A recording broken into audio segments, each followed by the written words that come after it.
class. I try not to be here on Thursdays when you're in class. So I try to be disappeared. Okay. So everybody okay with sort of better with concept maps, what we expect now than what you were when you came in? Care plan under a different name. If I'm talking about care plans, it's super abbreviated to a care plan, but. And if, I will tell this because I have all LPNs on Monday and they're gonna hear all this. Don't be doing a care plan in the round, okay? We can see that. Tell us what the patient is. We can tell if you've just regurgitated the H&P. Guess what? We've looked at the patients that you're looking at, H&P.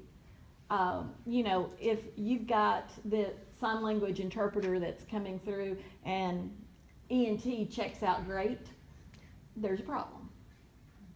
You know, so we can look at that, and that happens a lot of times. You know, check box, check box, check box, check box. And it's like, oh, did you realize that, you know, your patient doesn't have running water in their house?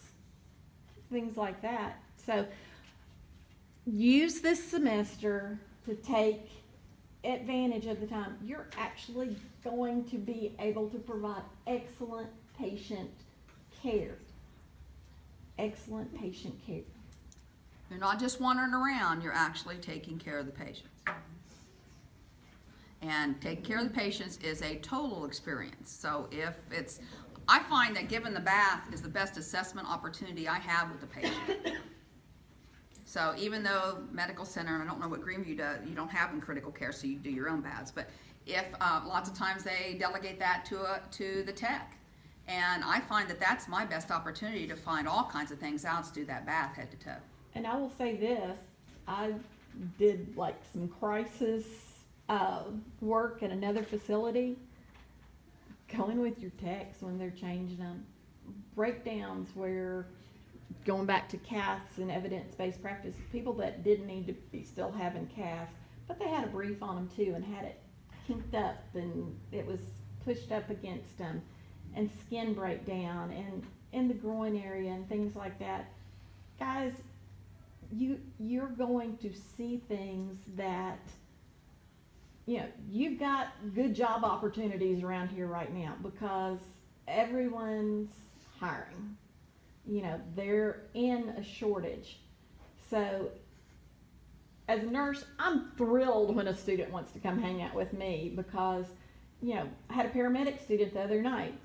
We got to, you know, do drips in the eyes because we couldn't put a Morgan lens in. Hey, I got to do them both at the same time. My techs could do things that they've got responsibilities to do. So be an asset to the floor that you're on. And I think y'all know what I mean by that. I better not catch any of y'all just sitting at the desk. Well, you won't. You're there Mondays. They're here on Tuesdays. Huh? I may just decide to show up. I'll come and check up on you. Come check up on me. I already have somebody checking up on me. You know who. I've got a bunch of continuing ed this time, so there. I've got a research on. So. She needs continuing ed. Yeah. Because the ENA doesn't give her enough. Anyway, I'm just going to speak for something personal, and I had a Foley in. Lots of patients will complain about I have to pee. They'll always say, I have to go to the bathroom, and you'll say, but you have a Foley in. Usually the Foley is kinked when they're having urgency. And that was a personal experience that I had because I had a Foley in for 2 days at the hospital, and I started having urgency, and I just said, you know, I think this is kinked. You need to see what's going on, and it was. So patients, I never really clicked that in my mind when people always tell me I have to go to the bathroom. I just go and tell them, you got a Foley in, it'll be okay. And I'm still getting urinary output out in the Foley because I'm a Foley checker every hour. Sometimes we have to check Foleys every 15 minutes on some patients that are having like diabetes insipidus or